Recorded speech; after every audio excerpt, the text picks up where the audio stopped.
Well, it is my first because I only joined the Ministry of Tourism in March this year as the Parliamentary Secretary in the Ministry of Tourism.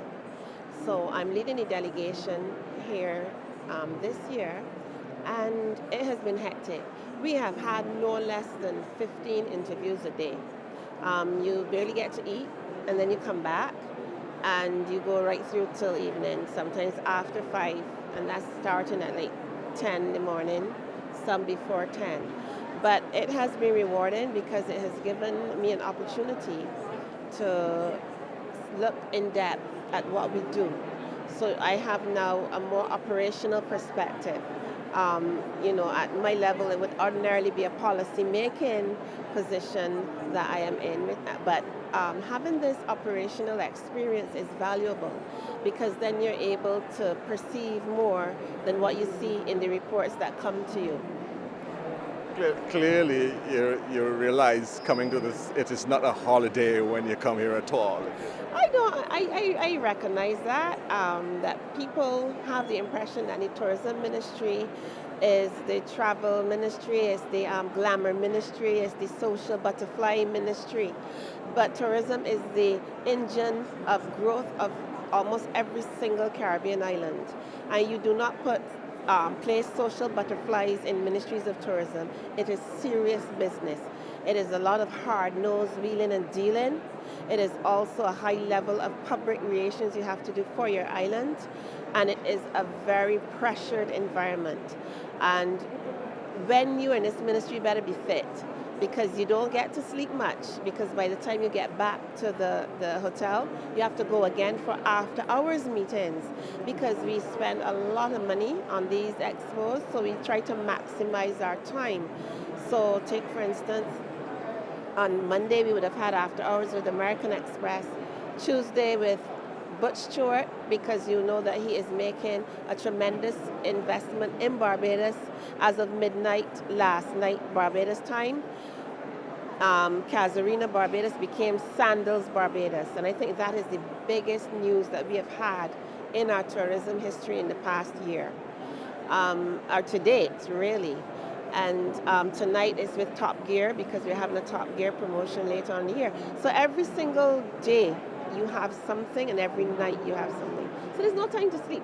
So when people try to trivialize tourism, they need to understand and recognize that whatever they see in the development of their country's infrastructure, in the increase in the revenue of the country's treasury, 90% of it is attributable to tourism because most of us now don't even export bananas. You said you've had an average of about 15 meetings a day. What are some of those meetings that you've been having? I could now read you a list of some that we have already had earlier this week. Just to give you an example, all right? We would have had Dial a Flight at 10, ITC, Pop-Up Barbados, Professional Footballers Association. Now this is only Monday morning. Professional Footballers Association, Virgin Holidays, Hampshire and Nottinghamshire Cricketers Photo Call, British Airways, Tropical Sky, Hayes and Jarvis, Britain and Ireland's Next Top Model because we did a photo shoot in Barbados with them, which gained us tremendous leverage. So the girls came to the booth and took a photo with us. Gold medal, Thomas Cook. And then we had Blue Group and Amex. So we're talking about 1, 2, 3, 4, 5, 6, 7, 8, 9, 10, 11, 12. So that's more than 15. No, that's 12. Yeah, that's Monday, 12. Yes. And then yesterday, Thomas Cook, Carib Tours, Noseworthy, Green Mango and Media, Funway Travel, Courtesy Rent a Car of Barbados launched a rewards card here at World Travel Market. So we did a photo op with them. Thomas Cook, Best at Travel, TUI Nordic, TUI Travel, Star Clippers, Elite Travelers, and Expedia. And that was just yesterday. And some of those will be tour operators, some of those airlines. And so in the case of tour operators and airlines, what sort of business have you been discussing with them and conclusions that you've reached? Well, with most of them, with most of the tour operators, we were asking about forward bookings.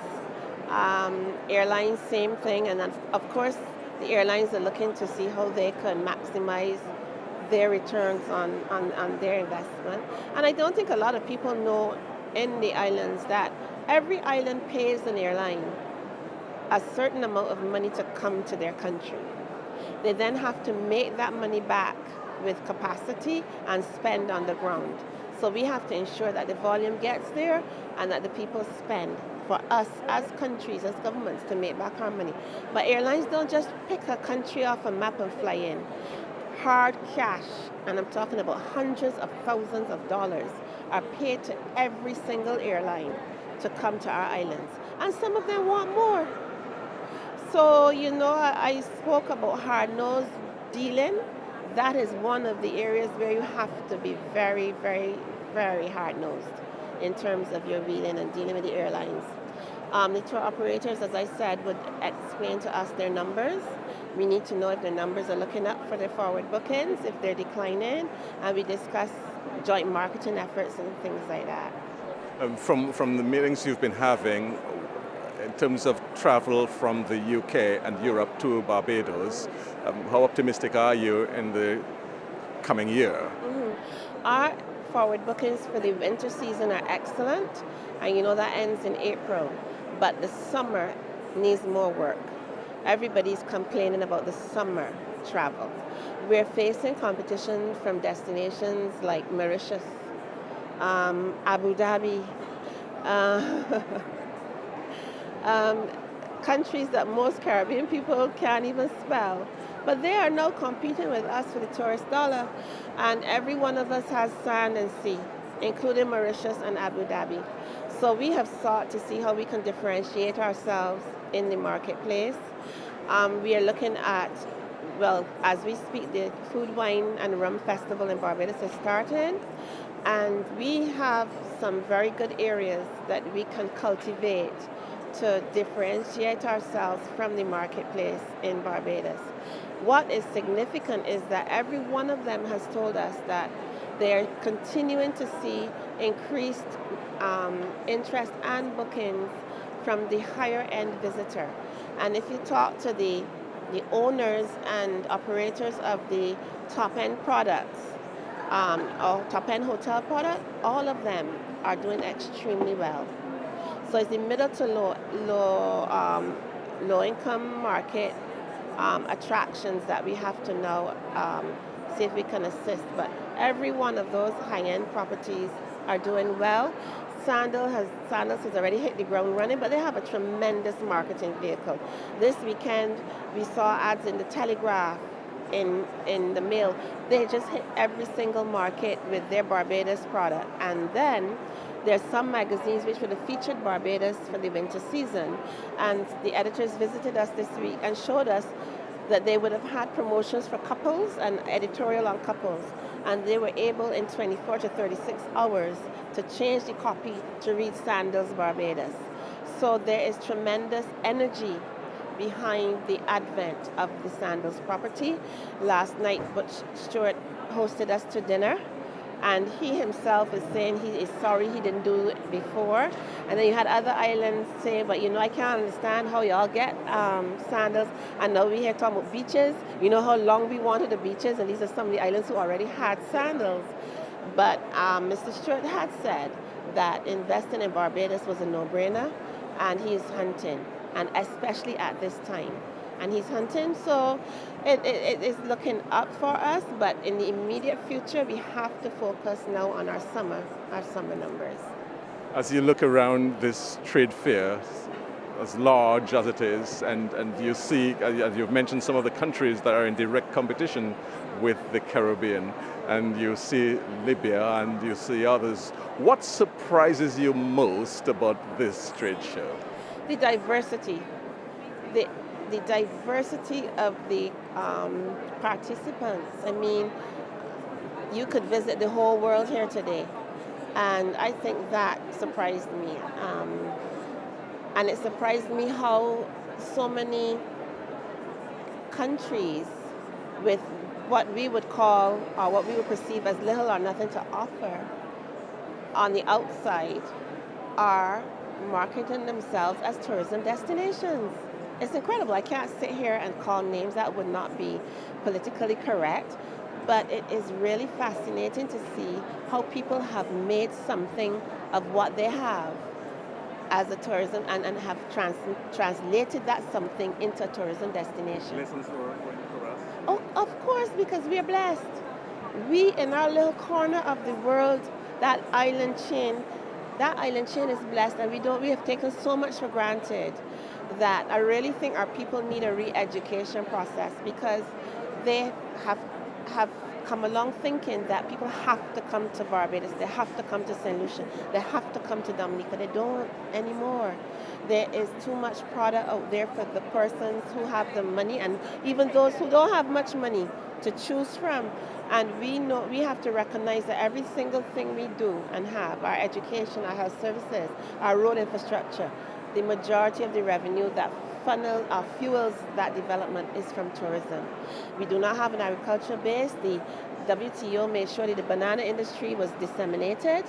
And right now, we're also fighting the APD battle, because I am likening that now to the banana battle.